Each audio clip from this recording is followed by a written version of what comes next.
자, 지금 이 시간에는 회심, 회심하는 그 한문 용어는 회개와 믿음을 말합니다. 회심. 이것에 대해서 한번 공부하는 시간을 가져보겠습니다. 이 회개와 믿음, 회심에 대해서 감리교의 요한 웨슬레 목사는 이렇게 말합니다. 회개는 현관이며 믿음은 문이다 라고 말했습니다. 즉 하나님이 원하시는 반대 방향을 향하던 불신으로부터 돌이켜서 하나님께로 향하는 것, 이것을 우리는 방향수정이라고 합니다. 이 방향수정이 곧 믿음이라는 것입니다. 그래서 돌이키지 않고 믿을 수 없으며 돌이켰는데 믿지 않을 수가 없기 때문입니다. 그래서 칼빈과 하지는 믿음이 먼저 일어난다라고 말했고, 또 박형용 박사와 웨슬레는 회개가 먼저 일어난다고 말했습니다. 또 크리소스톰은 믿음과 회개는 동전의 양면이라고 말했고, 존 머레이라는 신학자는 회개하는 믿음 혹은 믿는 회개라고 말했습니다. 그래서 이 회개라는 것이 그 메타노에오라고 하는 그 헬라어가 사용됐는데, 이것은 이제 메타라는 단어는 후회라는 뜻입니다. 그리고 노에오라는 말은 누스로부터 왔는데 마음이라는 것이죠. 그러니까 변화된 마음, 다시 말해서 방향 수정을 한 마음 자체를 우리는 회개라고 말하는 것입니다. 그래서 이 성경 규절의 그 회심이라는 규절이 믿음과 회개를 동시에 같이 사용한 것이 보면 마가복음 1장 15절에 보면 이렇게 나옵니다. 가라사대 때가 찼고 하나님 나라가 가까웠으니 회개하고 복음을 믿으라 이렇게 하시더라. 자, 이렇게 회개하고 복음을 믿어라 이렇게 얘기했다는 거예요. 자, 사도행전 2장 21절에도 유대인과 헬라인에 대한 하나님에 대한 회개와 우리 주 예수 그리스도에 대한 믿음을 증거한 것이라. 그래서 어느 성경에서는 회개와 믿음을 이렇게 같은 동의어로도 사용할 수도 있고 또 분리된 것으로도 사용할 수도 있습니다. 그래서 아까 그 존 머레이라고 하는 그 신학자는 이 회개하는 믿음 혹은 믿는 회개, 또 크리소스톰은 믿음과 회개는 동전 양면이다 이렇게 이제 말했다는 것이죠. 자, 회개 아까 잠깐 말씀드렸죠. 메타 후회라는 뜻입니다. 누스 마음에서 노에오라는 명사가 왔죠. 자, 하나님께로 돌아오는 방향수정이라고 제가 말했습니다. 그래서 성경에서는요, 이 회개가 두 가지로 표현됩니다. 다시 말해서 단회적인 회개, 이것은 믿음을 얘기합니다. 그러니까 불신으로부터 우리가 믿음으로 돌이키는 방향수정, 이것도 회개입니다. 그리고 반복적인 회개가 또 성경에 나오는데 이것은 성화의 과정에 있어서 죄로부터의 방향수정, 이것을 우리는 반복적인 회개라고 합니다. 그래서 회개는 이렇게 두 가지의 그 의미가 있습니다. 그런데 이 구원파라고 불리는 이 교회에서는 일생의 회개는 한 번만 하면 된다. 그리고 굳이 자백이라는 용어를 또 사용합니다. 그래서 구원을 받은 이후에는 회개가 아니라 자백을 하면 된다. 이렇게 이제 가르치는 경우가 있습니다. 잘못된 내용이죠. 자, 방향수정이라는 것은 우리가 요 하늘색 하나님으로부터 가는 길입니다. 그런데 위로 갔다 밑으로 갔다 삐뚤빼뚤 뭐 이렇게 자 이렇게 그림은 그려져 있지만 뒤로 갔다 앞으로 갈 수도 있어요. 이렇게 해서 여러 가지 이런 이 과정을 거쳐서 점점 더 하나님에게로 가까이 가는 방향수정, 이것이 뭐냐? 이것은 죄로부터의 회개라는 거예요. 빨간색으로 표시했죠. 죄로부터의 회개, 성화 과정입니다. 그러면 파란 색깔은 뭐냐? 이것은 불신으로부터 믿음으로 가는 회개, 이런 의미를 갖고 있다는 겁니다. 그래서 제가 그림을 그려본 겁니다. 자, 단회적인 회개와 반복적인 회개, 이거 과연 제가 얘기하는 것이 아닙니다. 자, 루이스 벌코브의 책을 보니까 새 생명을 심어주는 것으로 해석되는 중생은 결코 반복될 수 없다. 엄밀한 의미에 있어서 회심도 또한 반복될 수 없다.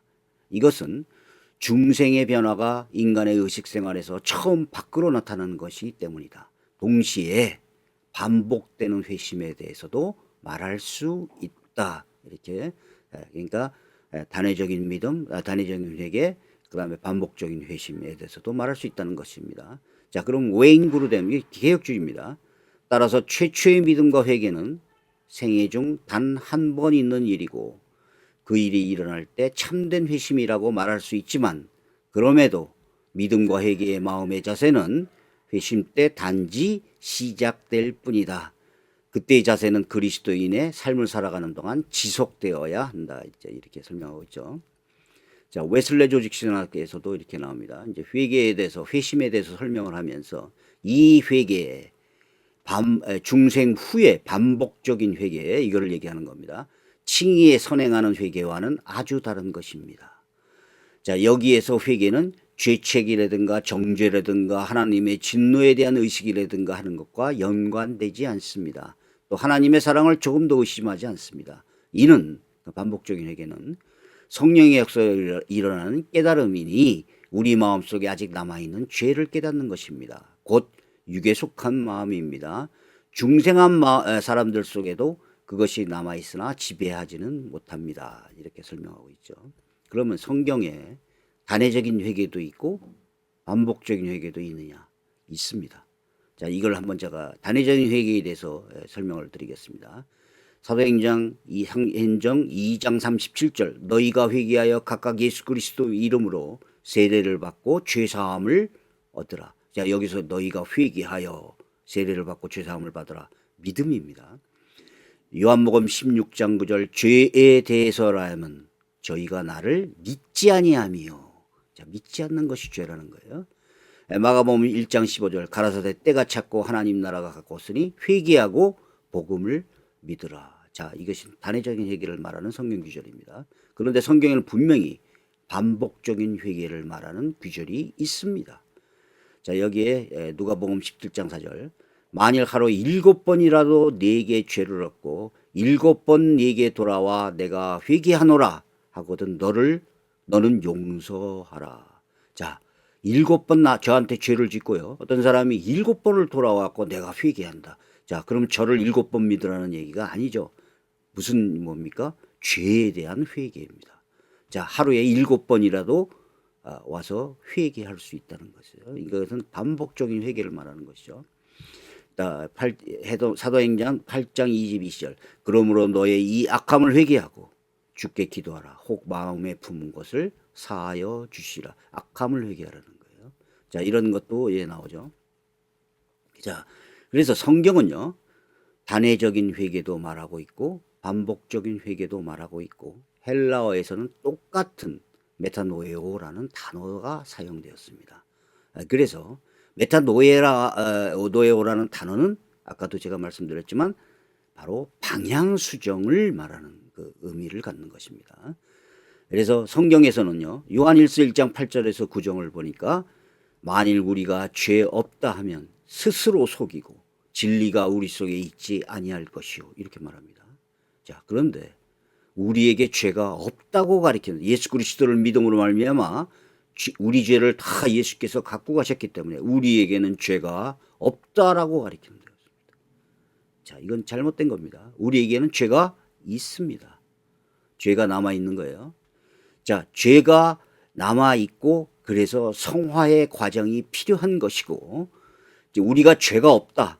자, 이렇게 하면 스스로 속이고 진리가 그 마음속에 있지 않다는 것이에요. 그러니까 만일 우리가 우리 죄를 자백하면 저는 미쁘시고 의로우사 우리 죄를 사하시며, 자, 우리가 우리 죄를 자백하니까 우리 죄를 사하시며 우리를 모든 불의에서 우리를 깨끗게 하실 것이요. 자, 구원파 입장에서는 이 성경 규절이 난감하죠.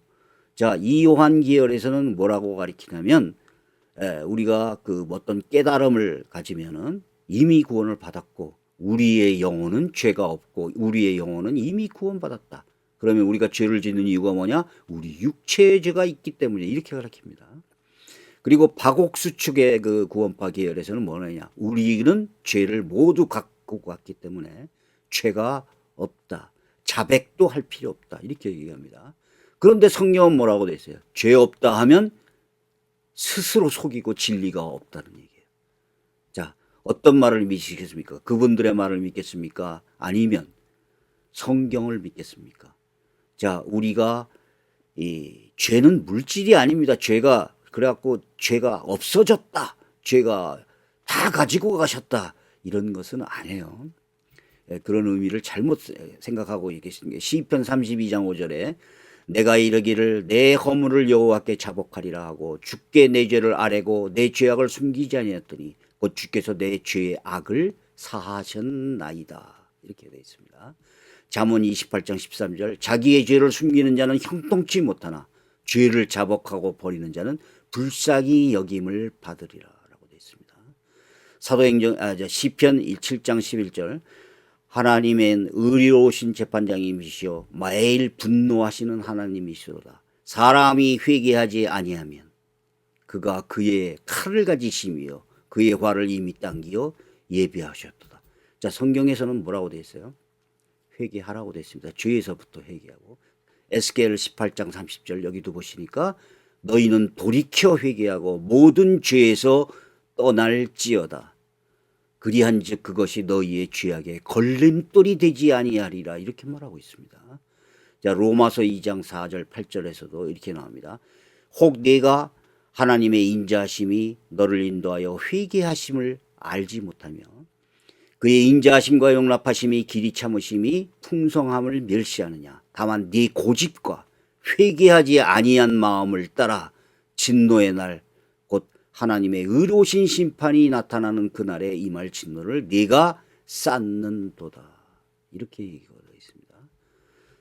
자, 이런 성경 기절이 너무 많아요. 한두 가지가 아니라는 겁니다.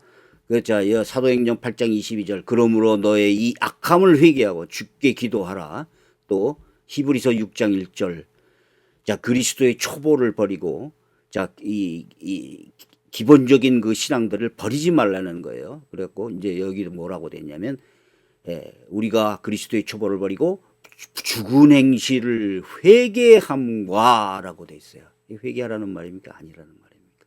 자, 성경은 이런 구절이 상당히 많습니다. 요한계시록 2장부터 3장까지 회개하라는 말이 계속 반복되어집니다.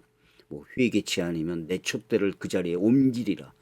회개하라. 그렇지 않으면 내 입의 검으로 그들과 싸우리라. 뭐 이런 내용들 많이 나오죠. 자, 베드로는요. 예수님이 베드로의 발을 씻겨줍니다. 세족식을 하죠. 그러니까 베드로가 너무 황송해서 예수님께 내 발을 절대로 씻기지 못합니다 라고 합니다. 그러니까 예수님이 대답하시되 내가 너를 씻기지 아니하면 네가 나와 상관이 없느니라 이렇게 얘기합니다. 그러니까 시몬 베드로가 깜짝 놀랐어요.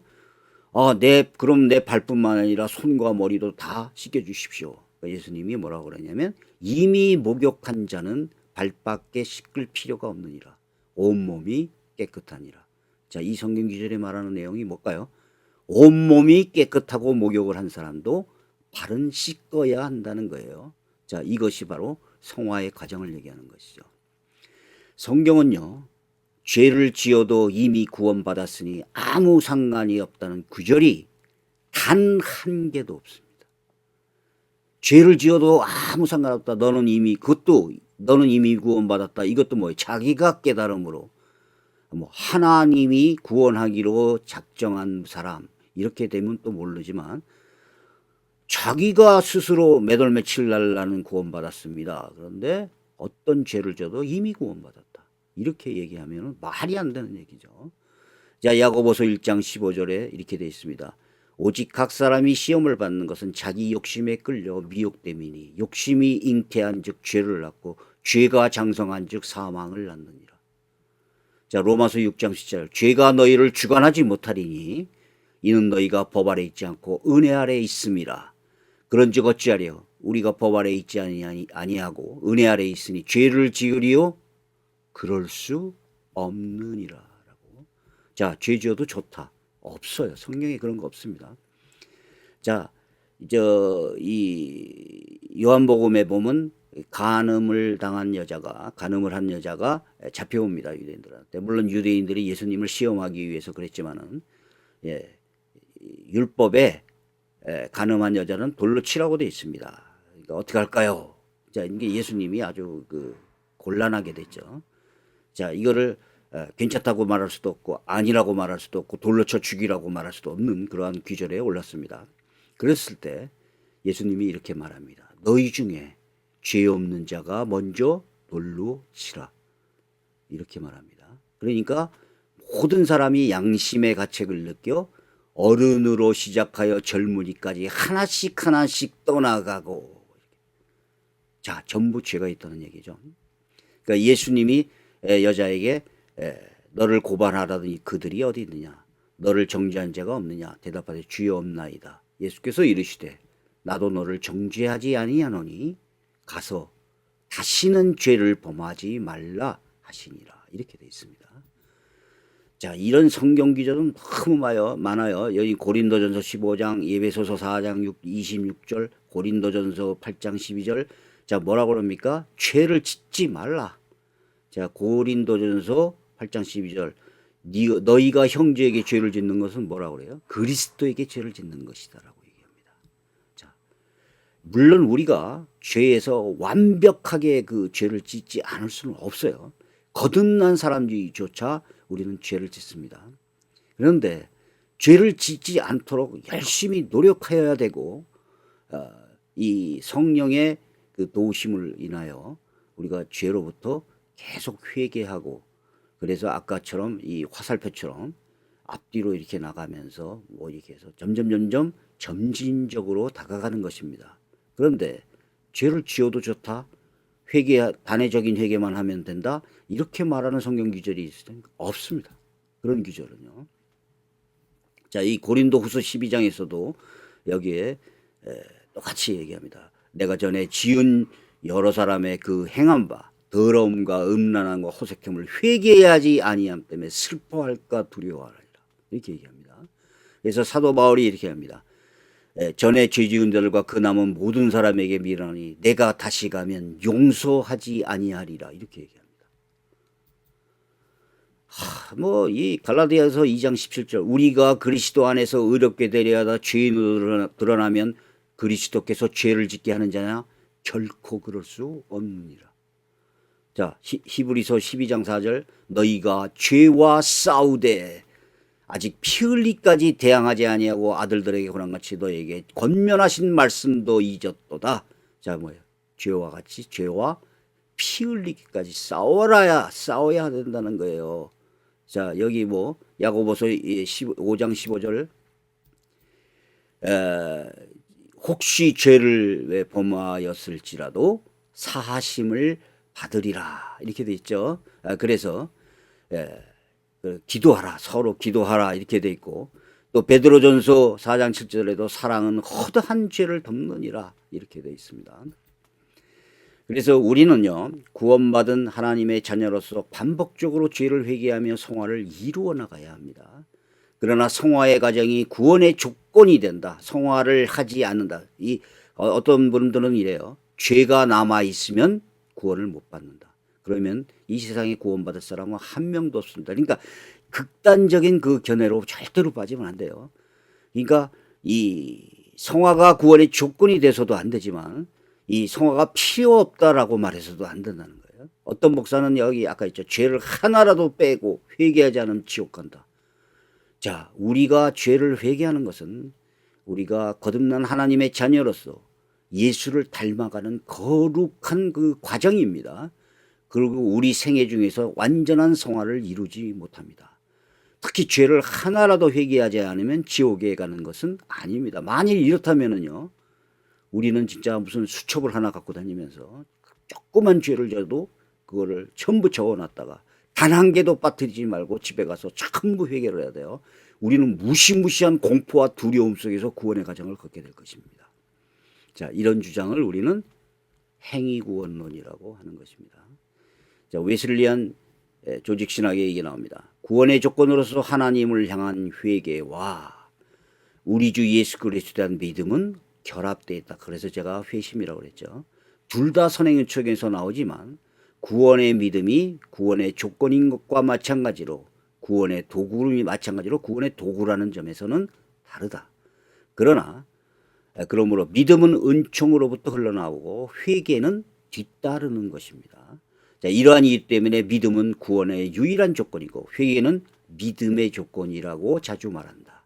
둘 다 구원의 상태로 적절하게 인도하는 것이지만 오직 구원의 믿음만이 책망의 구원으로 전환하는 지점이 된다. 자, 회개도 중요하고 죄에 대한 회개도 중요하고 믿음도 중요합니다. 자, 이것은 결합된 것이라고 하는 겁니다. 그런데 회개가 구원의 조건이 될 수 없다는 거예요. 회개는 믿음의 조건은 될 수 있을지언정 이제 이렇게 얘기하는 것입니다. 자, 웨슬리 여기에서 이제 그 웨슬리 신학 송홍국 씨의 그 씁니다. 웨슬리는 우리가 의롭다함을 받는 데 있어서 회개와 그 열매를 믿음과 동등한 위치에 둔 것은 아니다. 위에 인용한 그의 성서적 구원의 방법이라는 설교문에서 그는 회개와 그 열매는 우리가 의롭다함을 받는데 대단히 필요하나 그러나 믿음과 같은 의미에서 같은 정도로 필요한 것은 아니다. 이렇게 얘기합니다. 자, 회개와 믿음은 다 중요하고 같은 의미라고 사용될 수도 있다는 거예요. 그러나 회개는 믿음과 똑같은 의미로 필요한 것은 아니다. 왜냐하면 이런 것들은 다만 조건부가 필요하다. 또 시간과 기회가 있는 경우라면 몰라도 그렇지 않은 경우라면 십자가의 도적처럼 이것이 없이 의롭다함을 받을 수 있다. 이것은 행함을 얘기하는 겁니다. 행함이 없어도 십자가의 도적은 의롭다함을 받을 수 있었어요. 그러나 믿음이 없다면 의롭다함을 받을 수 없다. 회개와 그 열매는 다만 간접적으로 필요하다.